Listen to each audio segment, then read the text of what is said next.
Welcome back here in today's Midday Fix. Advice on how to take control of your workplace productivity and coworker relationships. We're talking to the author of a new book, The Art of Self-Leadership. Discover the power within you and learn to lead yourself. Heather Younger is also the founder of Employee Fanatics, an employee engagement and workplace culture consulting firm. Hello to you. Hello there, Lourdes. Thank you for having me. Yeah. So I was looking through the book and it made me think, wow, I wonder what she was seeing out in the workplace that she decided this book was really needed. Like, what were you experiencing? What was happening that you thought, I need to help people out? Yes, to be honest, I saw a lot of people blaming what was happening in their environment and not owning what it is they wanted to see in the environment. And it kind of started to drive me nuts. And so I decided to kind of tool people up to figure out how it is they could start to lead themselves and not be so frustrated and not have to worry about blaming others or waiting for permission from other people. Yeah, but look, it's something that is very difficult to do for some individuals. You talk about being self-aware. So describe what you mean by that and how that could help. I think often what happens is we feel ourselves stuck and we don't really know what to do about it. We might just feel frustrated and feel like we're in a pause pattern. And it's that awareness of just realizing, I call this like the awakening, where you start to go, I'm frustrated. This is not what I want for my life. This is not what I want out of work.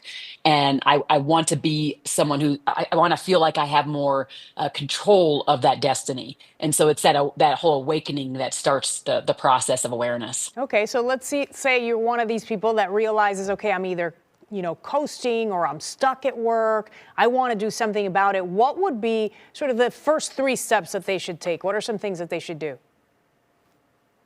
I have to say first is determining where you want to be. Like I always say, like first I want to know what my Intention, values yeah. are, what it is that where I want to go, and I have to determine that first because you don't want to just be like, hello, like I want to go take off now. But if you don't have a clarity, I think the other thing is if you do have a boss, if you're not the most senior person in the office, it's checking in with your manager to find out, tell them why you think you might want to go, see what some limitations might be inside the workplace, and then from there, like let them know where you want to go, what some of your goals are. So you kind of have to take it upon yourself to start the conversation to see what the environment's going to allow to take place. Yeah, be assertive enough to be able to go in there and say, this is what I'd like to do.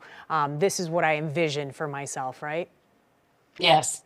But I think that Absolutely. that creates a lot of anxiety for some people. They just don't feel comfortable with that. So how do they cope with that? Because you even come up with like scripts in the book on what to say, what the response should be if they give you an answer you don't like. Yes. I mean, I think no matter what, when we're coming to approach our bosses or someone that's maybe in a position of authority in our minds, the key is not to say, "Here's what I'm going to do," and be like overly assertive. I think there's a way to say, for example, here could be something. If I started off in this role, I came to so and so company, and I was thinking this is where I was going to go. I was going to be doing more X, Y, Z. But what I found I've been doing is this, which is fine. Obviously, I'm a team player. I want to be here to help. But I also want this area that I think is a place I could really shine to also kind of come front and center. And I just wanted to talk to you about what you think could be possible in my current role in the organization. What do you think the trajectory could be? And also, what do you think the gaps in where I'm at could be as well? And if you come that way, that's different. It's not saying this is what I want and you're going to give it to me or else. It's not Yeah, no threatening, right? ultimatums, It right? says, yeah, exactly. It's like it's saying, what are the things that you see as a gap? I'm coming almost like a blank slate where I'm saying I'd like a little formation, and I'd like for you to tell me, kind of sniff test for me, the thing I think I can do, whether you've seen that in me, and then what direction you think I could go Yeah. in. And I think a lot of people, sometimes they go into the boss's office and they say, this is what I'd like to do. And then they just sort of leave it there, but never take the extra steps to follow through, right?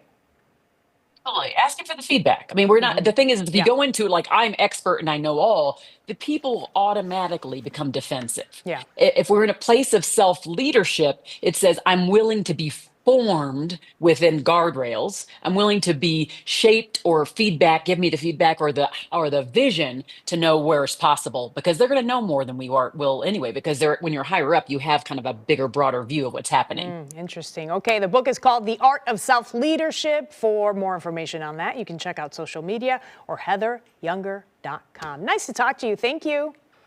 Thank you.